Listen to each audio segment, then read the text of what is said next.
I'm 22 and this incident happened a year and a half ago.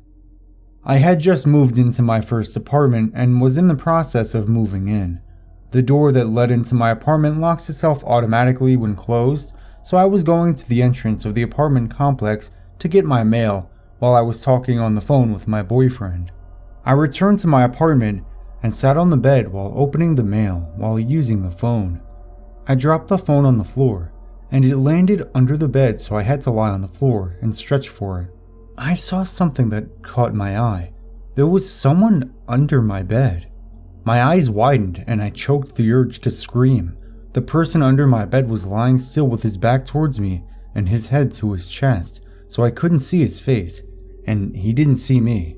Trying to be rational while so many thoughts rushed through my head, I picked up the phone and said, "Sorry, I dropped my phone. I'm just gonna take a shower. I'll call you right back." The bathroom is right by my bed, so I hastily walked in, quietly locked the door, turned on the shower, jumped out my window, and called the police. They told me to wait nearby, but to go to across the street and see if anyone comes out of the door to the apartment complex. This was during summer and it was still light out. I placed myself across the street, hiding behind a car while watching my open bathroom window and the entry door. I called my boyfriend and he came to me just before the police. I gave them my keys and they went inside. Only moments later, 2 cops came out holding a thin and tired looking man. His eyes looked crazy, but he didn't try to get away. The policeman that had stood beside me and comforted me while the other police searched through my house told me that the man stood outside my bathroom door with one of the kitchen knives, waiting for me to come out. This man had somehow crept into my entry door while I was getting my mail and hid under my bed. The man that was trying to hurt me turned out to be a homeless person and was placed in a mental hospital.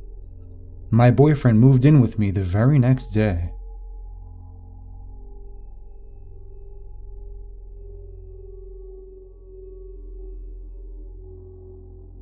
This happened 6 or 7 years ago when I was around 13 and still in school.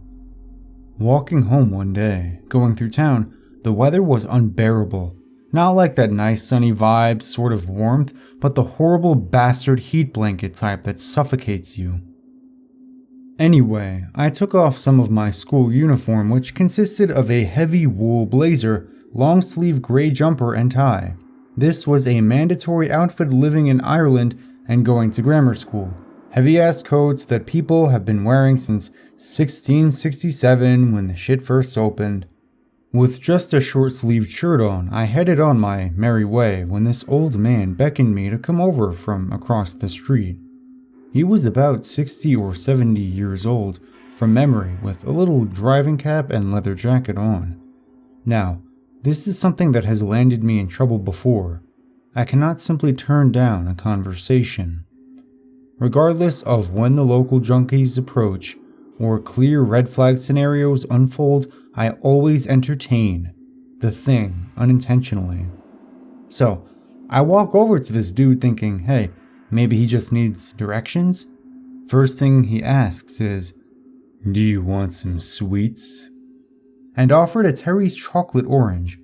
When I reached out to take a piece, he just held my hand, like straight up staring into my eyes, and held my hand. Rubbing it slowly, he then asked, "Would you like to come back to my house for a cup of tea? Surely you must be tired and thirsty." Now, I know the sensible thing to do here was call for an adult, seeing as there were hundreds around. Belfast is a busy place. There are also police that often patrol the street.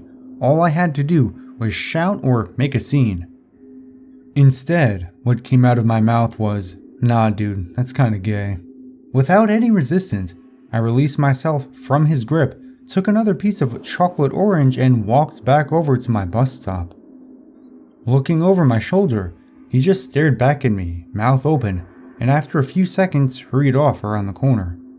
I realize now that the smart thing to do was to report him, seeing as this could have happened to anybody else my age, and the man could still be out there. This is the first time I've ever told this story, so nobody else even knows. Although the immediate danger wasn't there, I think the implication warrants a mention.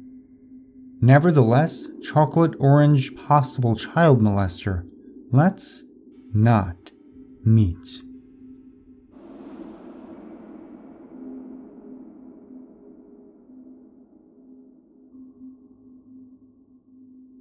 When I was growing up, my older brother raced flat track motorcycles, and as a result, my dad and him were gone most weekends during the racing season. Sometimes my mom, my younger sister, and myself would tag along, but my mom was never really into it, so she would keep my sister and me home most of the time and plan fun things for us girls to do during the weekend. This incident happened on one of those weekends where we stayed back in 1987, so I was 10 and my sister was 8. It started out like any other Saturday with my dad and brother gone. My mom took us out to McDonald's, we went to the mall, and then we came home to play Monopoly and watch cable. At around 10 p.m., my sister and I started to get sleepy. So my mom brought out the sleeping bags for all three of us to sleep together in the living room. I had to ask my mom years later what time this was because, as a kid, I didn't pay attention to the clock so much. So, around 2 a.m., someone starts banging on our front door. Our front door was pretty strange. It had 4 large panes of glass that weren't opaque, so they were covered with small curtains. We all wake up to this pounding and rush to the door and look out one of the windows, and there's this girl at the door. She was probably in her late teens or early 20s, and I remember her wearing a white and blue windbreaker. She's frantic and crying and begging my mom to let her in because she said her boyfriend is chasing her, and she's afraid he's going to kill her. My mom remained calm as hell in a scary situation and said, "I'm sorry, love, I can't let you in because I've got 2 young children with me, and I can't risk your boyfriend harming them if he gets in. I can call the police for you if you just stay here." Of course, that didn't sit well with the girl as she started crying more and pointed to her foot that was broken and in a cast. "Please, ma'am, you have to let me in. He's coming for me." Again, my mom politely refused and turned and ran to the kitchen and called 911. Our phone was mounted on the wall in the kitchen with a ridiculously long cord, so she was able to get back to the door while on the phone with dispatch and told her the police were on the way. This made the girl get even more crazy, and she said, "I don't need the police because I'll be dead before they get here." My mom apologized again, and she said she was sorry, but she wasn't going to open the door. At this point, the girl just turned around and walked off into the darkness, and about 5 or 7 minutes later, the police showed up. My mom gives a statement, and as she's doing so, my dad and brother come home from the race. My dad didn't even turn off the truck. He just ran up and looked terrified, asking what was going on. While my mom is telling my dad what happened, another officer walked up and said that he didn't see anyone, but found a shoe in the street in front of our house. The police leave and we all sit in the living room for a bit to decompress, and I remember thinking that maybe my mom wasn't being very nice to the girl and should have just let her in. Fast forward to 2001, and it's about a week after I gave birth to my first son. Family and friends are at my house and are doting on my baby. After most people leave, there's just my parents, my sister, me, and my son sitting in my living room this time, and I made a comment about how I didn't really love the neighborhood we moved to, but I was proud of actually having my own home with my husband. Then my sister says, "Hey mom, remember that lady that came to our door demanding to come in?" My mom replied, "Yes, very well." At this point, I can tell my mom and dad weren't comfortable talking about it because they gave each other nervous glances. So, my sister, being the asshole that she can be, says, "Why didn't you just let her in? I wonder if her boyfriend did end up killing her." My dad interjects and said that my mom did the right thing because it was late and we were home alone. Then he adds this little end to it. "Plus, they ended up finding her in a car with her boyfriend smoking dope a few blocks over.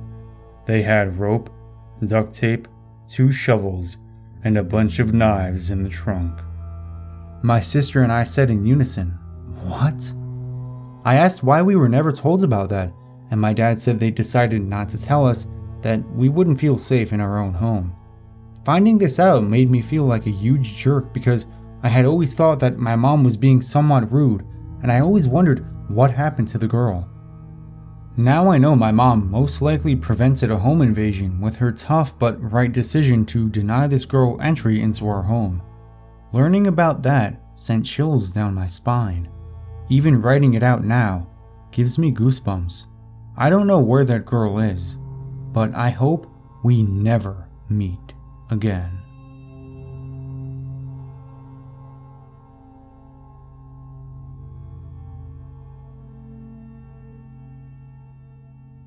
So this happened a while back when I was in my early 20s. I was working at a little retail store in my town's mall. It was coming up to the end of half of the day. I don't know how I noticed it, but an older man, probably 50s, I'm not sure, had walked past the store about 3 or 4 times, not consecutively, just every now and again. Now, I worked in one of those little costume jewelry stores, so it was odd for an older male to be walking past so many times. But I kinda didn't think anything of it. I don't even know how I picked up on it in the first place. It came to closing time and I had left to catch my bus home at about 6:30 p.m. I remember it was transitioning into winter because it was dark out by then.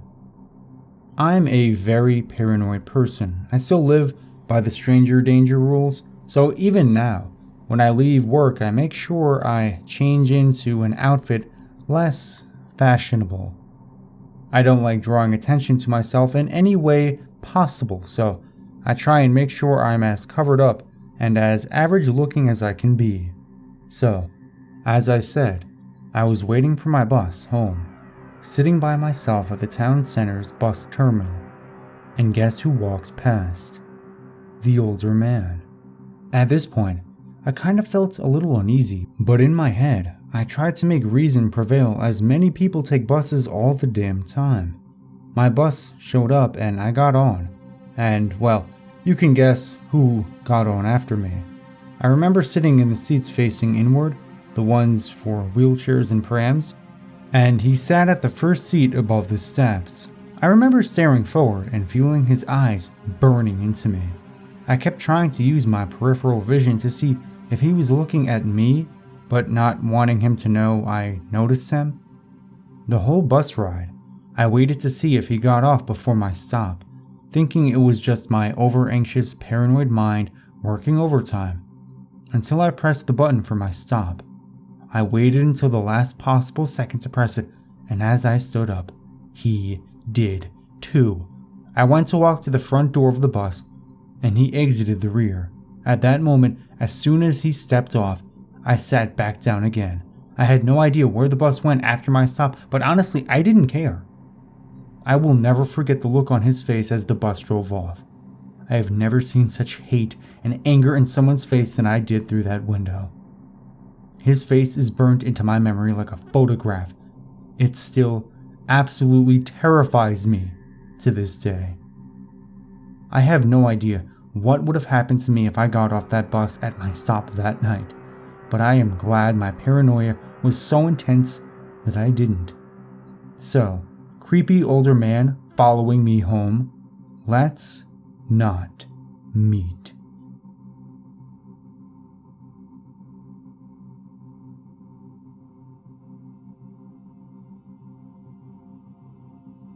About 5 years ago, I lived downtown in a major city in the US. I've always been a night person, so I would often find myself bored after my roommate, who was decidedly not a night person, went to sleep. To pass the time, I used to go for long walks and spend the time thinking. I spent 4 years like that, walking alone at night, and never once had a reason to feel afraid. I always used to joke with my roommate that even the drug dealers in the city were polite, but all of that changed in just a few minutes of one evening. It was a Wednesday, somewhere between 1 and 2 in the morning. and I was walking near a police-patrolled park quite a ways from my apartment. It was a quiet night, even for a weeknight, with very little traffic and almost no one on foot. The park, as it was most nights, was completely empty. I turned down a short side street in order to loop back around to my apartment when I first noticed him. At the far end of the street, on my side, was the silhouette of a man, dancing.